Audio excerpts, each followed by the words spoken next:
நீங்கள் சினிமாட்டோகிராஃபர் ஆகணும் அப்படின்னு முடிவு பண்ணிட்டீங்கன்னா நிறைய படிக்கணும், நிறைய மூவிஸ் பார்க்கணும், வேர்ல்டு மூவிஸ் பார்க்கணும்.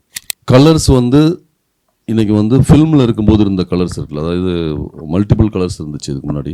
கேவா கலர்னு ஆரம்பிக்கும், அப்புறம் கோடாக் கலர்ஸ் இருந்துச்சு, ஆர்ஜிபி, இன்றைக்கி டிஜிட்டல் கலர்ஸு. இந்த கலர் வைப்ரண்ட்டாக இல்லாமல் பார்த்துக்கிறது சினிமாட்டோகிராஃபிக்கு ரொம்ப நல்ல விஷயந்தான். அது அந்த ஸ்கிரிப்டே உங்களுக்கு அது சொல்லிடும், அந்த ஸ்கிரிப்டே அதை டிமாண்ட் பண்ணும். ஃபார் எக்ஸாம்பிள் அழகர் சாமியின் குதிரை வந்து பார்த்திங்கன்னா, அந்த குதிரையை வந்து தொலைச்சிட்டு தேடுற ஒருத்தனும், ஊரில் வந்து குதிரையை காணாமல் மழை பெய்யலன்னு சொல்கிற ஒருத்தனும் அப்படின்னு ஒரு 2 பேர் ஜாயின் எப்படி வந்தாங்கன்னு இருக்கு இல்லையா. எனக்கு வந்து கதை கேட்டோடனே நான் சொன்னேன், இது வந்து பெரிய ஒரு இன்டர்நேஷ்னலி அக்ளைம்டு ஃபில்முங்க அது அப்படின்னு அவர்கிட்ட சொன்னேன் நான். அப்போது இதை வந்து எப்படி மேக் பண்ண போகிறோம் அப்படின்னு பேசினோம். ஃபில்ம் மேக்கிங்காக பேசலாம் போது அந்த கேரக்டர்ஸ் வந்து அவங்க வந்து ஒரு ட்ராமா ட்ரூப்பை சேர்ந்தவங்க, எல்லாருமே ட்ராமா ஆர்டிஸ்டாக இருக்கவங்க.